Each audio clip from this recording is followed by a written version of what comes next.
Hey everyone, I'm back. I had a little time off. I shot a short film, and I've kind of been taking time off while I've been editing that, but it's been a couple months, so I figured now's as good a time as any to get back into it. Today I'm going to be ranking I Know What You Did Last Summer, and I'm only going to be counting the movies. There was one season of a show that I remember enjoying, but I honestly don't remember enough of it. I would have to rewatch it, and I don't really feel like doing that, so we're just going to count the movies. And there will be spoilers. I can already call that. All of these have at least one twist in them, so yeah, there will be spoilers. So, starting off, number 4 is I'll Always Know What You Did Last Summer. Holy fuck, this movie is ass. This is one of the worst horror movies I've ever seen. I cannot tell you any of the characters' names.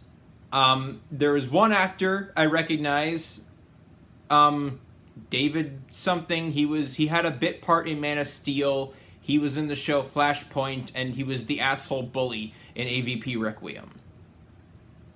This movie is bad. The acting is bad. The writing is bad. It's a direct-to-video movie that looks like it. It feels like it. And they don't all. There are some direct-to-video movies that still actually look good and they feel like movies. This doesn't. It just...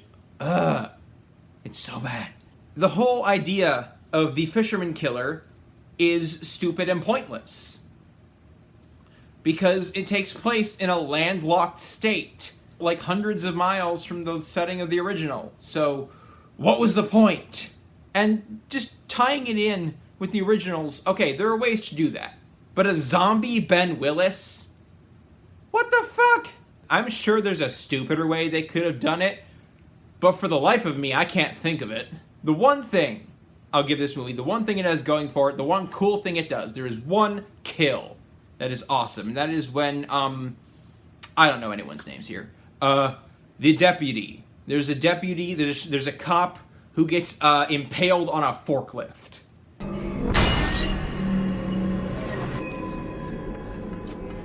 All right, asshole. On the ground, hands on your head. Put your hands up or you're a dead man. Put them up!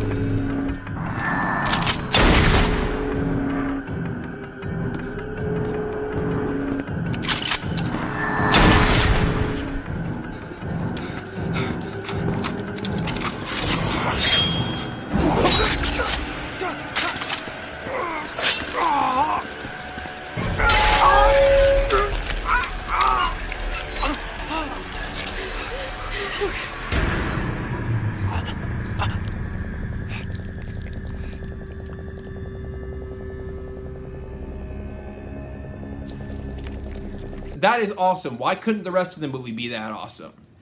Everything else is just... Ugh. I don't even like talking about this movie. It's not even fun to talk about. My score is 0.5 out of 5. Because they made a movie. I'll give them that much and nothing else. Number 3 is I Still Know What You Did Last Summer. This one is not nearly as bad as part 3. This one is bad. It is a mess. But goddamn is it an entertaining mess. You have Jack Black being wannabe Jamaican. I don't know. He's hilarious in this. He's a little too much sometimes, but he's fucking hilarious. He is probably the best part of this movie. No water sports after midnight. That's hotel policy. Oh yeah? Then what's the policy on burning herb? You can't try it until you buy it. What's up? Hey. Oh, it's all good. And believe me, it is all good. Crazy freak. The whole setup is kind of stupid. It's an excuse to get them onto a tropical island for the movie, so whatever. It's fine. The mystery is not nearly as good this time around. They really... What's the trope? Trapped by Mountain Lions or whatever it is, referencing, I think it's season 2 or 3 of 24. Sorry, the show 24, not some show with 24 seasons.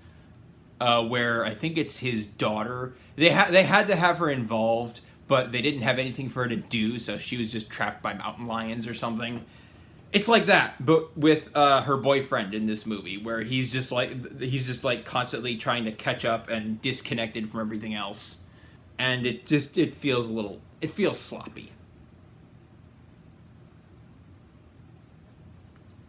Oh, geez, that explains a lot.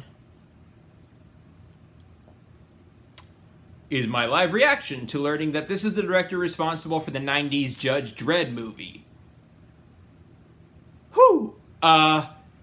Is it weird that this movie is better? Okay, I don't know about a technical standpoint, but I would watch this movie 100 times before I watched, okay, not 100. I would watch this movie 10 times before I ever watched Judge Dredd again. They brought back the surviving cast from the first movie, so that's something, and they're as good as they were in the first movie. Freddie Prinze Jr. has improved as an actor over time, and at this point in time, he was still kind of developing. By the time he got to, like, Scooby-Doo, he had definitely improved, but he was still in his learning stage of acting at this point. Jennifer Love Hewitt she's giving it her all. She is elevating this mediocre material as best she can. And the movie is better for it. It's not scary. There's maybe one or two moments where it's kind of creepy. It's a mess, but it's not bad. It's not boring. It's fun. The score is 2.5 out of 5. Number 2 is I Know What You Did Last Summer, 2025. I guess this one's been divisive. I thought this one was awesome. I think this one is on par with the original. It's not better than the original, but it's on par. I like the original a lot. We'll get to that. For now, we're talking about the new one. I think one of the biggest points of contention is the reveal, and this is why I said that there would be spoilers, because Freddie Prinze Jr. is one of the killers this time around. I like that. Sure, they could have done it. The execution could have been better. It's not bad. The execution's not bad. It's just not great. But here's the thing: there's a lot of these legacy sequels where it feels like they only included the legacy characters out of obligation. Like, especially, like Texas Chainsaw 2022. Sally is so inconsequential to that movie that they killed her off. That is how much she didn't need to be there. Here, having Freddie Prinze Jr. be one of the killers actually justifies the inclusion of the legacy characters and actually ties that in more. So I like that.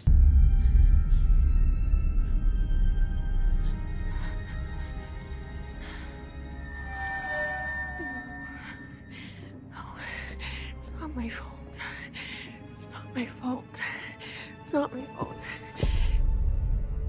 Of course it's your fault. You're the girl from the picture. I mean, I do have a name. Helen Shivers. And don't you fucking forget it.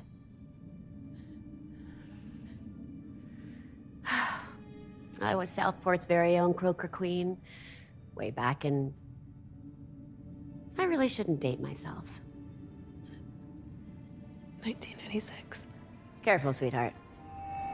I have the hook. The reveal is a little iffy. And, like, Jennifer Love Hewitt's kind of realization is a little iffy, but I don't hate it. It doesn't ruin it for me. But what really makes this movie work is the cast. The cast are all really good. And like I was saying previously, Freddie Prinze Jr. has very much improved his acting. And it really shows here. He is great in this, I would say. And yeah, the mystery works about as well as it can. There's some stuff that doesn't work. It's a little bit of a mess, but it works overall. There are scenes of genuine tension. There are some legitimate scares. And yeah, it's a good movie. Score is 3.5 out of 5. Finally, my number 1, and this was close, is the original I Know What You Did Last Summer. And here's the thing. This movie is not great. It's good. It's really good. It deserves better than the reception it got when it came out. I feel like it came out at the wrong time. Like, 1997 was the complete wrong time for this to come out. If it had come out, like, even 2 years earlier, if this had come out before Scream, I imagine the reception would have been better. because Scream just turned the genre on its head, and then this movie comes along and plays all that straight, and in the wake of Scream, that just didn't work. But here's the thing, it's good. It's really good. Director Jim Gillespie hasn't had a huge career, but from what I've seen in interviews, the cast had nothing but nice things to say about him. I think it was either Sarah Michelle Gellar or Jennifer Love Hewitt said that even years later, he was still her favorite director that she'd worked with. It was one of the two, I forget which one. But yeah, and his direction is really good in this. The acting is good. Like I said with Freddie Prinze Jr., he was still in his learning stages of acting here, but he's still good. He's still fine. I really like Ryan Phillippe in this. I feel like Ryan Phillippe doesn't get enough credit for his role in this, because the character was originally meant to be this big, imposing guy who's just physically intimidating, and Ryan Phillippe is not a big guy. So he played his character as just this very aggressive guy. He made his character more aggressive to compensate for his not being a huge guy. And I'll give him credit for that, because he does manage to make his character intimidating in spite of being, I think, like average height. Or maybe a little above average. I don't know. How tall is Ryan Phillippe? Oh, look at that, 5'9". So yes, Ryan Phillippe is average height for an American man. So yeah, credit where it's due. He does make his character, like, he compensates for not being a huge guy by just being generally aggressive. And it actually works. And never, ever, under any circumstances known to God, speak about this again. Is that clear? It is now merely a future therapy bill, agreed? Ellie! I'll never mention it again. We make a pact. Right here and now we take this to our grave. Agreed. Julie? Don't you nod your head, you fucking say it! Yeah, okay. We take this to our grave! Let me hear it! Let it go, Barry! You fucking say it. Okay, Barry, we take this to the grave. But this movie is kind of a mess. There's the whole Billy Blue thing that just feels weird. It's like, it's not quite a red herring. It just kind of feels it's like halfway disconnected from other stuff. If you've seen the movie, you probably understand. And like, there's some stuff where there's cool stuff that's just kind of let down a little bit. Like the whole chase scene that leads up to Sarah Michelle Gellar's death. The chase scene is great. I love it. But then it just ends in the stupidest way possible. Like, she stops just short of the safety to, like, look behind her, and that gets her killed. Like, no! Run another 15 feet and then look back!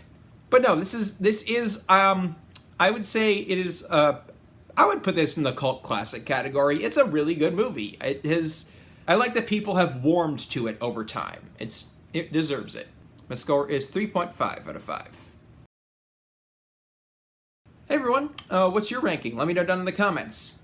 Like and subscribe and all that. If you don't like the video, tell me why and try to be constructive. And then maybe subscribe anyway. You'll be notified when I upload a new video, watch that, and tell me why that one sucks. Or maybe where I've improved. Or both. Both is good. And like I mentioned in the beginning, I do have a short film I'm editing.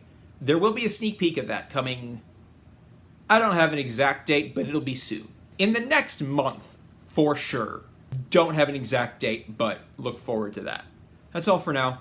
Stay safe in these crazy times.